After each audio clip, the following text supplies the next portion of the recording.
ప్రేక్షకులందరికీ నమస్కారం అండి. ఈరోజు మన కదిరి ప్రాంతంలో ఎల్ఎస్ అల్లాబకాష్ అనేటువంటి మిత్రుడు, సోదర సమానుడు. మన ఎల్ఎస్ అల్లాబకాష్ మన యూనిస్ ద్వారా అలాగే చాలా కొన్ని సినిమాల్లో కూడా నటించినటువంటి వ్యక్తి. మనము కొద్ది ఛానల్స్లో కూడా మన కదిరి ప్రాంతంలో కానీ ఇతర ప్రాంతం నేషనల్లో కానీ ఆ అబ్బాయి నటించినటువంటి సాంగ్స్ ఒక 5-6 సాంగ్స్ కూడా వచ్చినటువంటి పరిస్థితులు. ఒక సినీ ఫీల్డ్ నుండి తర్వాత రాజకీయంగా, తర్వాత సేవాగుణము, తర్వాత ఒక యాంకర్గా కదిరి ప్రజలకి నిత్యము నానుడుగా, ఒక సోదరుడుగా భావించేటువంటి అల్లాబకాష్ గారితో ఈరోజు ముఖాముఖి కార్యక్రమానికి విచ్చేసినటువంటి అల్లాబకాష్ గారికి స్వాగతం తెలుపుకుంటూ నమస్కారం. నమస్కారం అయ్య గారు. ముందుగా ఈ న్యూస్ ప్రేక్షకులందరికీ క్రిస్మస్ మరియు నూతన సంవత్సర శుభాకాంక్షలు. So hearty welcome. ఓకే, నమస్కారం అండి. సార్, మీరు అల్లాబకాష్ గారు, మీరు అంటే చిన్నతనం నుండి మన కదిరి ప్రాంతంలో కదిరి ప్రజలకి చాలా సుపరిచితమైనటువంటి వ్యక్తి. చాలా అందరికి కూడా చాలా దగ్గరగా ఉన్నటువంటి వ్యక్తి. నేను కూడా చాలా ఏళ్ళ నుండి మిమ్మల్ని చూస్తున్నాను. మీ తండ్రి గారు ఏం చేసేవారు, మీరు కదిరి ప్రాంతము ఎలాగా, అంటే మీ తండ్రి గారి యొక్క జీవితగమనం కానీ తర్వాత మీరు విద్యార్థి దశ కానీ ఎలాగ మొదలైందండి? సార్, మా ఫాదర్ ఎక్స్-ఆర్మీ. మా ఫాదర్ ఓకే. మేము వచ్చి మా ఫాదర్ ఎక్స్-ఆర్మీ. అంటే మా middle class family. First of all మా మదర్ హౌస్ వైఫ్. చిన్నప్పటి నుండి నాకు సేవా గుణం అనేది ఉంది. సో ఈ రోజు కొత్తగా ఏదో వచ్చింది కాదు. సో చిన్నప్పటి నుండి ఉంది. మేము నా విద్యాభ్యాసం అంతా తిరుపతిలో జరిగింది. సో 10th వరకు కదిరిలో జరిగింది. దాని తర్వాత తిరుపతి. సో బీటెక్ డిస్కంటిన్యూ అయిపోయిన తర్వాత నేను మళ్ళీ సినీకి వెళ్ళిపోవడము, మళ్ళీ అక్కడ నుండి మళ్ళీ ఇక్కడ కదిరికి రావడము. సో కదిరిలోనే ప్రజెంట్ ఉండడం జరిగింది. మీరు కదిరి ప్రాంతంలో అంటే చాలా రేర్గా సినీ ఫీల్డ్లో చాలా రేర్గా వెళ్ళినటువంటి పరిస్థితులు. పిల్లలు హీరో నరేష్ గారితో కూడా మీకు చాలా పరిచయాలు ఉన్నట్లు మేము కూడా చూసాం. ఎలా అంటే హీరో నరేష్ గారు గతంలో మన కదిరి ప్రాంతానికి వచ్చేసినటువంటి పరిస్థితుల్లో అతని భార్య, అతను వారి కుటుంబ సమేతంగా మీ ఇంటికి కూడా వచ్చినటువంటి పరిస్థితులు. అలాగే మీకు సినీ ఫీల్డ్లో ఎలాగ మీకు ఇంట్రొడ్యూస్ అయ్యారు. అలాగే సినీ ఫీల్డ్లో మామూలుగా ఏమంటారంటే బ్యాక్ డ్రాప్, అంటే బ్యాక్ పుషింగ్ ఉంటేనే సినీ ఫీల్డ్లో మనము వెళ్ళగలము అనేటువంటి ఒక నానుడు ఉంది. దాంట్లో మీరు ఎలాగా సినీ ఫీల్డ్లో మీరు ఎంటర్ అయ్యారు, మరి తర్వాత సినీ ఫీల్డ్ నుండి యూటర్న్ తీసుకోవడానికి కారణం ఏంటండి? అన్న, సినీ ఫీల్డ్ అంటే నాకు సినీ ఫీల్డ్ అంటే ముందు నుండి ఇష్టమే. సో ఇప్పటికీ ఇష్టమే. సో మహేష్ బాబు గారి నుండి నేను వీరాభిమాని ముందు నుండి, చిన్నప్పటి నుండి. సో చిన్నప్పటి నుండి ఆ సినిమాలు చూడడం కానీ, సో అలా నాకు సినిమాల మీద ఇంట్రెస్ట్ పెరిగింది. సో నరేష్ గారు వాళ్ళ బ్రదర్ అయినట్టు నరేష్ గారు కదిరికి రావడం, నాకు పరిచయం జరగడము. సో ఆయన ద్వారా నాకు సాయంత్రం ఎక్కువగా ఉండడంతో సో ఆయన మా ఇంటికి రావడము సో వగేరా జరిగేవి. సో అదే దాంతో నేను సినిమాలో ట్రై చేయడం జరిగింది. మీకు తెలియదు ఏం లేదు. సో సినిమాల్లో ఉండాలంటే ఒకటి డబ్బులైనా ఉండాలి, సో పెద్దగా అదృష్టమైనా ఉండాలి. సో మరి నాకు కలిసి వచ్చిందో లేదు తెలియదు కానీ సో నేను దాదాపు 6 ఏళ్ళు పోరాడినాను. సో ఏదో చిన్న క్యారెక్టర్లు చేయడం కానీ, ఏదో సీరియల్ చేయడం కానీ జరిగింది. కానీ నేను అనుకున్నాను, సో ఎప్పుడో గమ్యం లేని ప్రయాణం ఎందుకు, ఇప్పుడు అది వస్తుందో రాదో, ఇక్కడ తల్లిదండ్రులని ఇక్కడ వదిలేసి మనం అంత దూరం ఉండి ఉండేది ఒకటే కొడుకుని, ఆ గమ్యాన్ని చేరుకోవాలనుకుంటే ఎప్పుడైతే తెలియదు. సో ఇంట్లో వాళ్ళకి బాధపడి ఆ గమ్యం అవుతుందో లేదో తెలియదు. సో వాళ్ళకి బాధపడేది ఎందుకు అన్నట్టు నేను మళ్ళీ రిటర్న్ రావడం జరిగింది. సో అలా నా సినీ ప్రయాణం ప్రస్తుతానికి ఆగిపోయింది.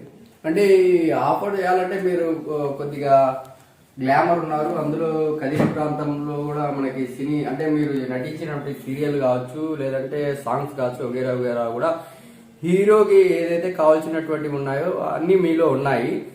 కానీ ఆడ పరిస్థితులు 6 years మీరు ఆడ పని చేసినా కూడా, అంటే దాంట్లో ఈ సినీ ఫీల్డ్లో జరుగుతున్నటువంటి సారాంశాలు ఏవైతే అంటే ఆధిపత్యం ఉన్నదో అది నిజమేనా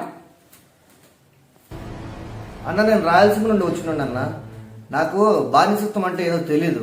ఎందుకంటే అక్కడ భజన చేయడము లేకపోతే ఒకటి కాలు పట్టుకోవడము నాకు ఇష్టం లేదు. ఎక్కువ మంది అంటే కొందరి గురించి మాట్లాడుతున్నాను. అక్కడ ఏదైనా ఉండాలంటే ఒకరిని భజన చేయడము, లేకపోతే ఒకరిని కాళ్ళు పట్టుకోవడము, లేకపోతే ఇంకో వేరే విధంగా చేయడము, అలా అయితే సక్సెస్ అవుతామేమో మరి నాకు తెలియదు. ఎందుకంటే మేము మిడిల్ క్లాస్ ఫ్యామిలీ నుండి వచ్చినాము. అయితే అవుతుంది లేదనే తత్వంతో నేను బతికిన వాడిని. సో ఇలాగే కొంచెం ఎక్కువ మనకు తెలిసిన రాయలసీమ వాళ్ళకి కొంచెం ప్రేమ ఎక్కువ, నమ్ముతాం ఎక్కువగా. సో అలా నమ్మి కొన్ని డబ్బులు కూడా పోగొట్టుకోవడం జరిగింది. సో ఈ విషయాలని నేను గమనించి సో ఈ కెరియర్లో నేను ఇది చేస్తాను కరెక్ట్ కాదేమో అనిపించి సో మా పేరెంట్స్ ఇక్కడ నుండి సఫర్ అవుతున్నారు వాళ్ళు. సో ఇది వద్దు, మనకు డిస్టర్బెన్స్ ఎందుకు ఇదంతా, సో మనం దీంట్లోనే బతకాలని లేదు. సో మా ఫాదర్ కూడా ఎంప్లాయ్. సో ఇక్కడ మనం కదిల్లో ఉండి కూడా బతికేచ్చు, ఎక్కడైనా మనం రాజుగా ఉండొచ్చు, కానీ అక్కడే ఉండి చేయాల్సిన అవసరం లేదనుకుని నేను రిటర్న్ రావడం జరిగింది. గారు అలాగే మీరు ఈ కదిరి ప్రాంతంలో చాలా సామాజిక సేవ కార్యక్రమాలు కూడా చేస్తూ వస్తున్నారు, మేము చూస్తున్నాము. మీ యొక్క ఫ్రెండ్స్తో కానీ మీ యొక్క తల్లిదండ్రుల యొక్క సహాయ సహకారాలు కానీ, మీ బావగారు కానీ, లేదంటే మీ బంధువర్గంలో కానీ చాలా మాత్రం మీకు ఫ్రెండ్ సర్కిల్ చాలా ఉంది కదా. ఏదన్నా ఒక సంఘటన కదిరి ప్రాంతంలో జరిగితే తక్షణమే స్పందిస్తున్నటువంటి మీ సహృదయం, అలాగే సామాజిక సేవ ఎలాగా మీకు చేయాలనిపించింది, మీ తండ్రుల ఒక ప్రోద్బలం ఉంది, మీ స్నేహితుల యొక్క ఆదర్శంగా ఏమన్నా తీసుకున్నారు, లేకపోతే ఎలాగ మీరు సామాజిక సేవా కార్యక్రమంలో యాక్టివ్నెస్ వచ్చారండి? సమాజానికి మంచి చేయాలని నాకు ముందు నుండి ఉందన్న. ఇప్పుడు ఏదో కొత్తగా చేస్తున్నాను కాదు, ఎందుకంటే నేను ఏదో ఎమ్మెల్యేగా నిలబడడం లేదు, లేకపోతే ఇక్కడ వార్డు కౌన్సిలర్గా నిలబడడం లేదు. సో ముందు నుండి చేస్తుంది. సో నా మిత్రులు ఎప్పటికీ నాకు సహాయం చేస్తూనే ఉన్నారు. ఏ కష్టం వచ్చినా ఏ నష్టం వచ్చినా ఏదైనా ఇలా వాళ్ళే తీసుకొని వస్తారు. వాళ్ళకి ఇబ్బంది ఉందంటే వాళ్ళే అన్నీ వచ్చి చేస్తారు. సో తల్లిదండ్రులు అయితే మా ఫాదర్ ఇంతవరకు నేను ఏదైనా ఇంతవరకు ఈ పని చేస్తా అంటే కాదు అన్న వ్యక్తి కాదు. సో దేవునితో సమానమైన. సో మా అమ్మ కూడా అంతే. సో పేరెంట్స్తో నాకు ఎప్పుడు ప్రోత్సాహం ఉంటుంది. కానీ ఇక్కడ ఇంకో విషయం ఏంటంటే ఈ సమాజ సేవ చేస్తున్నా కొంతమంది విమర్శించే వాళ్ళు కూడా ఎక్కువైనారు. సో దానికి కూడా ఒక రీజన్ ఉంది.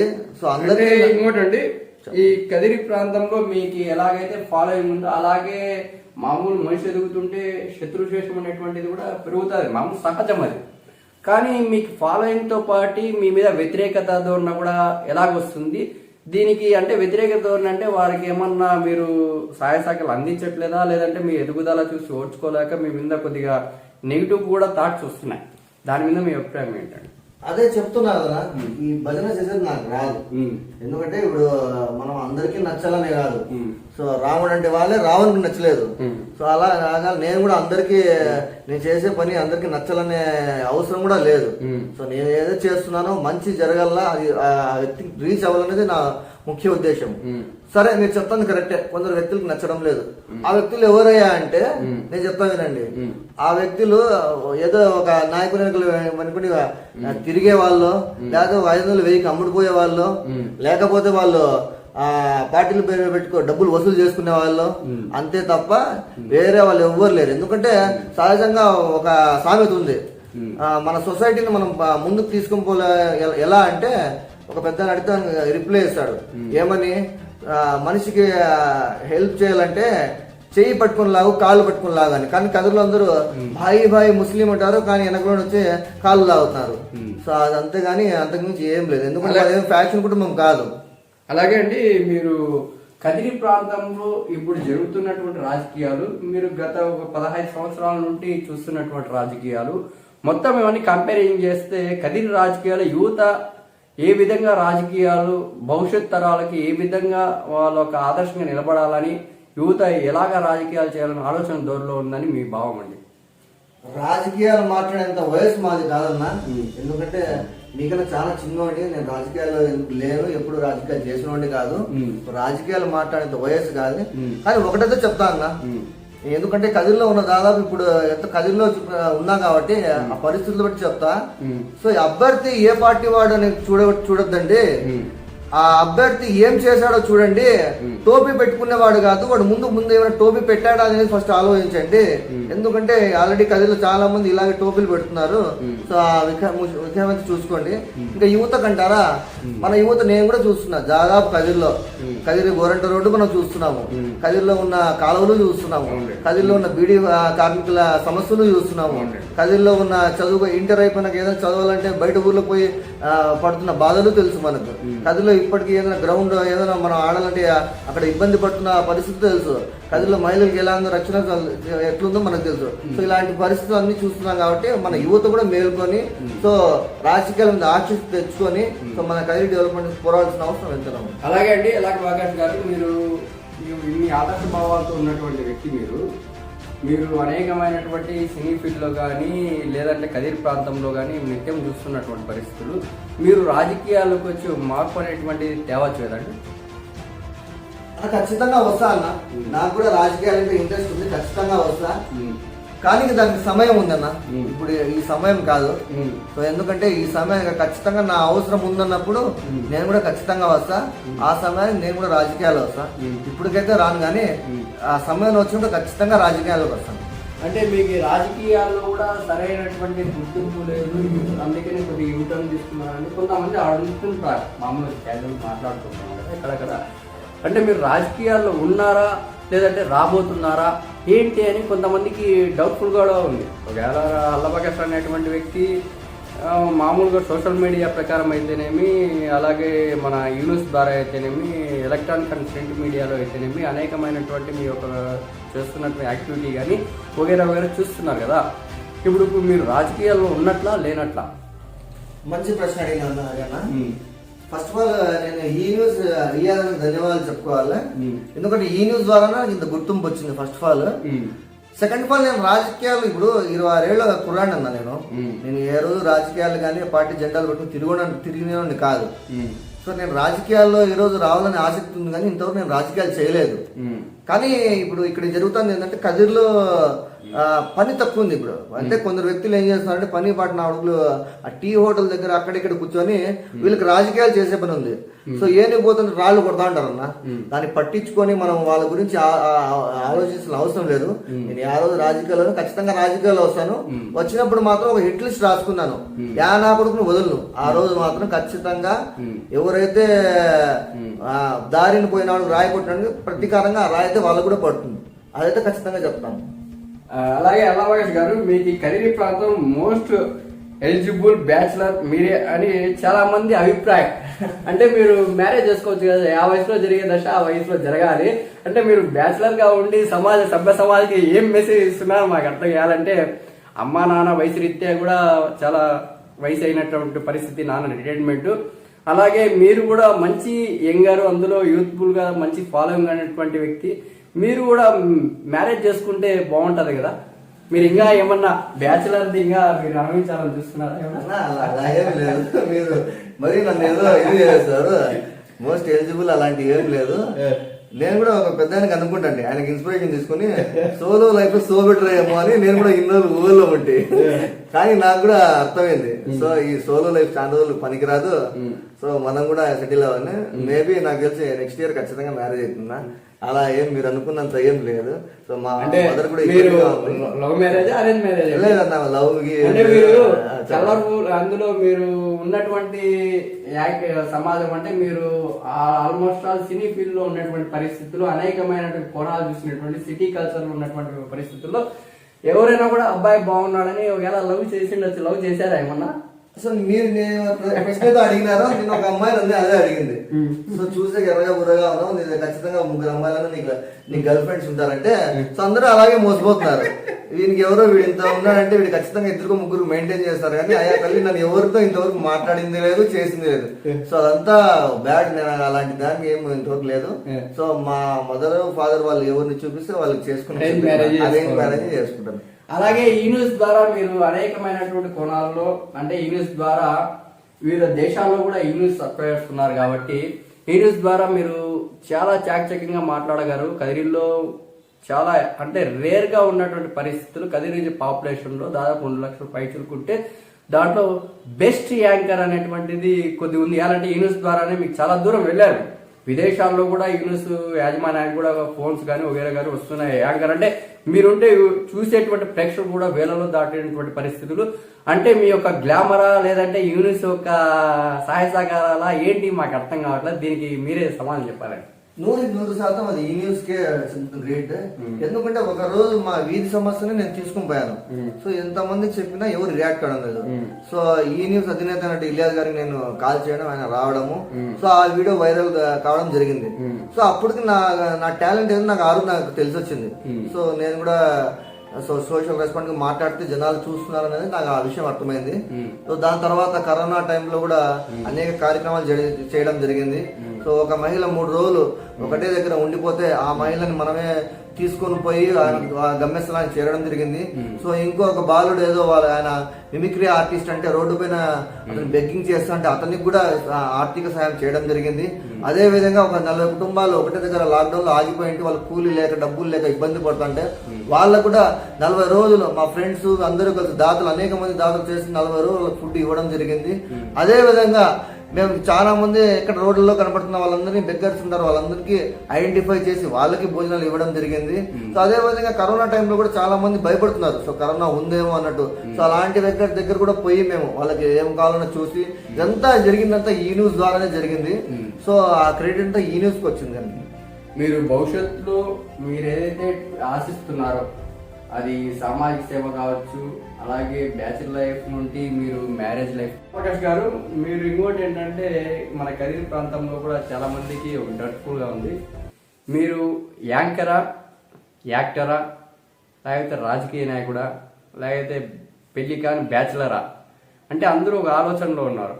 ఇప్పుడు మీరు యాంకర్గా చేశారు, సినీ ఫీల్డ్లో చేశారు, అలాగే రాజకీయాలు కూడా కొద్దిగా అంటే టచ్ చేసి వెళ్ళారు, అలాగే బ్యాచిలర్గా కూడా ఇప్పుడు ఇంకా మీరు బ్యాచిలర్గా ఇంకా కొద్దిగా అంటే ఫ్రెండ్ సర్కిల్లో కానీ వగేరా కానీ ఒక సోషల్ యాక్టివిటీస్ కానీ సామాజిక సేవ కూడా అని చాలామంది అంటే మనం ఒక విధంగా చెప్పి యూత్ఫుల్గా లేడీస్ అండ్ జెంట్స్ కూడా బ్రదర్స్ అండ్ సిస్టర్స్ కూడా చాలామంది ఒక డౌట్ఫుల్గా ఉంది. దానికి ముఖ్యంగా మీరు దీంట్లో ఏది 5 భాగాల్లో మీరు దేనికి వర్తిస్తారు, మీ ఏ కోణానికి చెందినటువంటి వ్యక్తి అండి? అన్న, నీకు నచ్చినట్టు బతకాలంటే ధైర్యం కావాలి, ఎదుటివాడికి నచ్చినట్టు బతకాలంటే సర్దుకుపోవాలి. సో నాకు నచ్చినట్టు నేను బతుకుతున్నాను అన్న. నాకు 2 రోజులు యాంకర్ చేయాలంటే యాంకర్ చేసుకుంటాను, 2 రోజులు షాప్ పెట్టాలంటే షాప్ పెట్టుకుంటాను, 2 రోజులు ఇంకోటి చేయాలంటే చేసుకుంటాను. సో ఎదుటివాడిని బతుకొని సర్దుకొని జీవించాల్సిన అవసరము అది రాకూడదని నేను కోరుకుంటున్నాను. సో నాకు ఇష్టమైనట్టు నేను బతుకుంటాను. దానికి మీరు ఏదైనా పేరైనా పెట్టుకోండి, యాంకర్ అయినా పెట్టుకోండి, యాక్టర్ అయినా పెట్టుకుని ఇంకోటి పెట్టుకోండి. సో ఏదైనా కానీ ప్రజలకు మంచి జరగల్లా. సో ఎవరైనా ఆపదుంటే వాళ్ళకి కష్టాలు తీరనే ఆలోచన. అలాగే అల్లప్రకాష్ గారు, మీరు అంటే సినీ ఫీల్డ్లో మీ ఆలోచన ధోరణితో చాలా మంది మన కదిరి ప్రాంతమే కాక రాష్ట్రంలో కూడా మన జిల్లాకు సంబంధించి మన డివిజన్లో కూడా కదిరి రెవెన్యూ డివిజన్లో కూడా సినిమాల మీద మోజుతో లేడీస్ కానీ జెంట్స్ కానీ చాలామంది హైదరాబాదు, విశాఖపట్నం, బాంబే వగేరా పోయి మోసపోతున్నారు. అందులో యాక్టింగ్ నేర్పిస్తాము, ఇన్స్టిట్యూట్ పెట్టామని చాలామంది మోసం, మీరు కూడా దాంట్లో భాగం వేయాలంటే చెప్పారు కదా మీరు మాటల్లోనే. చాలామంది ఇలా ఉన్నారు. మీరు కదిరి ప్రాంతంలోనే కదిరి మన అనంతపురం జిల్లాకు సంబంధించి మీలాంటి ఎవరైతే ఇండస్ట్రీలో పనిచేసి వచ్చారో మీరు ఇప్పుడు ఉన్నటువంటి యువతకి ఒక ఆదర్శ భావంగా ఒక ఇన్స్టిట్యూట్ అనేటువంటిది ఎలాగో మీరు సామాజిక దృక్పథం, సామాజిక సేవా కార్యక్రమాలు కూడా చేస్తున్నారు కాబట్టి ఒక ఇన్స్టిట్యూట్ అనేటువంటిది ఓపెన్ చేసి మీరే కాదు మీ ఫ్రెండ్ సర్కిల్ దాతల సహాయ సహకారాలతో ఇప్పుడు మనం చాలా వైజాగ్ కానీ అలాగే హైదరాబాద్ కానీ మదనపల్లిలో కూడా ఒక ఇన్స్టిట్యూట్ ఓపెన్ చేశారు, మనం చూస్తున్నాం. అలాగా ఆదర్శ భావాలతో ఉన్నటువంటి యువతకి ఒక యాక్టింగ్ కోర్స్ కానీ, డైరెక్షన్ కోర్స్ కానీ, మ్యూజికల్ కోర్స్ కానీ వగేరా ఆ ఆలోచన ధోరణి మీకు చేయొచ్చు కదా మీ సామాజిక దృక్పథంతోనే. అలా మంచి క్వశ్చన్ చేస్తారన్నా. ఎందుకంటే నేను ఉన్నప్పుడే నాతో పాటు మన జిల్లా నుండి కానీ పక్క జిల్లా నుండి చాలా మంది వచ్చినారు. సో ఇప్పుడు ఒక రోజుకి మనం ఎంత లేదన్నా ఖర్చు అన్నా టిఫిన్ కానీ లేకపోతే ఏదైనా ఆటోలో పోవాలన్నా కానీ మధ్యాహ్నం భోజనం కానీ ఎంత లేదన్నా ఒక 300 రూపాయలు ఖర్చు అవుతుంది. సో మనం అక్కడ సినిమాల్లో అక్కడ చేసేటప్పుడు వానికి రోజు పని ఉండదన్న. ఏదైనా ఇప్పుడు యాక్టర్ అంటే వానికి రోజు పని ఉండదు, నెలకు 5 రోజులు 10 రోజులు వస్తారు. అది ఏదో వాడు ఇచ్చి 1500 2000 అంటే ఆ నెలకి ఆ ఖర్చులు కూడా పనికిరావు. సో ఎంతమంది అలా ఉంటారన్నా. ఇప్పుడు మిడిల్ క్లాస్ వాళ్ళు నాలాంటి వాళ్ళు అక్కడ పోయినప్పుడు సో తిండి చూసుకోవాలా, లేకపోతే కడుపు చూసుకోవాలా, లేకపోతే ఏ విధంగా ఉంటారు. సో నాకు కూడా అప్పుడే ఒక ఆలోచన వచ్చింది, ఎందుకు మనం కదిరిలో ఉండి అలాంటివి చేయలేమా. సో ఆ ఆలోచన అయితే ఖచ్చితంగా ఉందా. మనం ఇంకా లేడీస్ అయితే ఇంకా ఘోరము, పాపం వాళ్ళకి అదే ప్యాషన్ అనే పేరు పెట్టుకుని వాళ్ళు అక్కడ మోసపోతున్నారు చాలాగా. ఎందుకంటే అక్కడే ఉండి వెల్ సెటిల్డ్ ఉండి ఒక జస్ట్ ట్రైల్ లాగా అయితే అవుతుంది లేకపోతే పోతుంది అన్నీ ఉండే వాళ్ళకి సక్సెస్ అవుతున్నారు. లేదు నేను వాడు పూర్తిగా అన్ని వదిలేసి నేను అక్కడే ఉంటా అంటే ఎవరు లేకుండా బాధ్యత లేనివాడు ఖచ్చితంగా వాడు ఏమనేది అదే ఉంటే అవుతారు. సో అటు ఇటు ఉండే వాళ్ళకి చాలా ఇబ్బంది పడుతున్నారు. సో వాళ్ళకి నాకు ఒక ఆలోచన ఉంది, నాకు కదిరి కానీ అనంతపురం జిల్లాలో కానీ సో ఇలాంటి యూత్ ఎవరు ఉంటారో, షార్ట్ ఫిల్మ్స్ ఎవరైనా తీస్తారేమో, లేకపోతే ఏదైనా ఉన్న వాళ్ళకి ఒక మంచి పోస్ట్ ప్రొడక్షన్ అనేది ఇచ్చి ఒక యూట్యూబ్ ఛానల్ ద్వారా వాళ్ళకి అందరికీ ఒక అవకాశాలు అనేది ఇచ్చి ఖచ్చితంగా, ఎందుకంటే ఒక టాలెంట్ అనేది ఒక ఉంటుంది నా, అది అంత ఈజీగా తొందరగా పోయేది కాదు. అలాగే ఎల్లవకష్ గారు, ఈ మధ్య కాలంలో మనం చూస్తున్నాము సినీ ఫీల్డ్ కూడా సామాజిక మాధ్యమాల్లో అలాగే సోషల్ మీడియాలో కూడా వచ్చేసినటువంటి పరిస్థితి. ఎలా అంటే ఈ కరోనా ఎఫెక్ట్ తో చాలా సినిమాలు నిలిచిపోయినటువంటి పరిస్థితుల్లో అందరూ డైరెక్ట్ ఆన్లైన్ ద్వారా సినిమాలు వదులుతున్నారు. అలాగా అదే కాక చాలా కోణాల్లో సోషల్ రెస్పాన్సిబుల్ వగేరా ఉన్నటువంటి చిన్న చిన్న సినిమాల టైప్ కానీ చిన్న చిన్న ఆర్టికల్స్ కానీ చాలా చేస్తున్నారు. ఆ ప్రయత్నము మన కదిరి ప్రాంతంలో యువతకి మీరు అందించి అలాంటే దీంట్లో కూడా డబ్బు వచ్చేటువంటి పరిస్థితులు కనబడుతున్నాయి. అలాంటే లక్షల్లో యూట్యూబ్ ద్వారా యూజర్స్ రావడం కానీ చూడడం కానీ లక్షలు దాదాపు పోవడం కానీ ఆ యూపేజ్ కానీ వగేరా మీరు యువతకి ఒక మార్గదర్శకంగా నిలబడి, ఎలా అంటే మీరు ఎలాగో ఇండస్ట్రీలో నిలదొక్కోలేకపోయారు, ఒకవేళ యూటర్న్ అయ్యారు, కానీ మన కదిరి ప్రాంతం, మన జిల్లా రాయలసీమ ప్రాంతంలో ఉన్నటువంటి యువతకి భవిష్యత్తులో ఖచ్చితంగా ఒక ఇన్స్టిట్యూట్ అనేది ఓపెన్ చేస్తారని ఆశిస్తున్నామండి. కదిరి ప్రాంతం కూడా చాలా, ఎలా అంటే మీరు హార్ట్ఫుల్ గా సేవా గుణం ఉన్నటువంటి వ్యక్తి, అందులో మీ నాన్నగారు కానీ మీ అమ్మగారు కానీ హెల్పింగ్ కూడా ఉంది మీకు. మీరు ఇలాగ చేస్తే కదిరి ప్రాంతంలో మన జిల్లాలో కావచ్చు, రాయలసీమలో కరువు ప్రాంతం కాబట్టి ఇక్కడ ఆ సినీ ఫీల్డ్కి కొంతమంది కనెక్ట్ అయినటువంటి యువత చాలా పాపం పరిస్థితులు బాగోలేక తమ కుటుంబాన్ని కూడా పక్కన పెట్టి ఉన్నటువంటి పరిస్థితుల్లో మీరు భవిష్యత్తు ఖచ్చితంగా చేయాలి. ఇది అలాంటే మీ యొక్క బాధ్యత, మీరు ఎన్నుకొచ్చారు కాబట్టి మీరు ఏ విధంగా తీసుకుపోవాలనుకుంటున్నారండి మన జిల్లా యువతకి? అన్న గాయపడిన ఉంది కాబట్టి ఖచ్చితంగా సహాయపడడానికి ముందర ఉంటాను. సో ఈ ఫీల్డ్ లో నేను ఆల్రెడీ గాయపడినాను. ఆ గాయాన్ని దిగముంచుకొని ఖచ్చితంగా అలాంటి వాళ్ళకి నా ప్రోత్సాహం అనేది ఉంటుంది. సో ముందు పరిస్థితులు లేవు, ఏదో ఫ్యామిలీ ముందు పేర్లు చెప్పుకొని బతికేదో లేకపోతే ఆ పరిస్థితులు లేవు. ఇప్పుడు అంతా ఇప్పుడు ఓటీటీ ప్లాట్ఫామ్ వచ్చి మనం ఏదైనా ఫోన్ లోనే జస్ట్ సెల్ ఫోన్ లో 10 నిమిషాలు తీసుకుని మనం ఆన్లైన్ లో పెట్టేచ్చు. మనం చూస్తున్నాం ఈ రోజు ఈ అమెజాన్ ప్రైమ్ కానీ ఇలాంటివి వచ్చేసి, లేకపోతే వాడు సినిమా వాడు తీసుకుని వాడు బయట రిలీజ్ చేసుకుని ఇబ్బంది పడే పరిస్థితి వచ్చేది. ఒక ఆయన నమ్ముకుని నేను పోయింటి అక్కడికి, ఆయన నమ్ముకుని అక్కడ పోయినాక నీ బతుకు నువ్వు బతుక్కోల్లా ఇక్కడికి ఎందుకు వచ్చినావు అని చెప్పినాడు. ఈయనకి వచ్చేస్తే ఇక్కడ తిండి నుండి అన్ని చూసుకునే వాళ్ళము, ఆయనకి ఇక్కడ పట్టించుకునే వాళ్ళు కూడా లేకపోయింటారు. కానీ అక్కడ పోయినాక ఆయన బుద్ధి చూపించాడు, నీ బతుకు నువ్వు బతకల్లా అని. సో నాకు అప్పుడు అనిపించింది, నా కొడుకునే తిరిగే అవసరం ఏముంది, మనకు తిండి లేదా, మనకు జరగడం లేదా, వేరే పని రాదా మనకి, ఆ పని రాని అడుగులు అవన్నీ చెప్తారు, వేరే పని చేసుకోలేమా, కాళ్ళు చేతులు ఉన్నాయి కదా అన్నట్టు ఆ ఆలోచన వచ్చి నేను రిటర్న్ వచ్చింది. సో ఎవరికైనా ఖచ్చితంగా టాలెంట్ ఉన్న వాళ్ళకి మాత్రం ఖచ్చితంగా ఈ రోజు మనం ఫోన్ ఉంది, ఫోన్ లోనే తీసుకొచ్చి ఆ ఓటీటీ ప్లాట్ఫామ్ వస్తే ఖచ్చితంగా టాలెంట్ ఉన్నాడు ఇక్కడ పైకి వెళ్తారన్న. ఖచ్చితంగా నా తరపున ఈ రాయలసీమలో కానివ్వండి, అనంతపురం జిల్లాలో కానీ ఖచ్చితంగా ఒక ప్లాట్ఫామ్ క్రియేట్ చేసి ఎంతమంది ఉంటారో అందరినీ ఐడెంటిఫై చేసి ఖచ్చితంగా వాళ్ళు ఏదో ఒక రూపంలో వాళ్ళకి సాయం చేసే ప్రయత్నం చేస్తానన్న. ఓకే కావచ్చు, అలాగే రాజకీయ రంగప్రవేశం కావచ్చు, అలాగే మీ తల్లిదండ్రుల ఒక ఆశ ఏదైతే ఉందో దాన్ని మీరు రిచ్ కావాలని, అలాగే మీ కుటుంబాన్ని అల్లా ఆ దేవుడు జీసస్ ఆయురారోగ్యాలు అక్షరాలతో ఉండాలని ఆ భగవంతుని ఈనుస్ ద్వారా కోరుకుంటూ సెలవు తీసుకుంటున్నాం.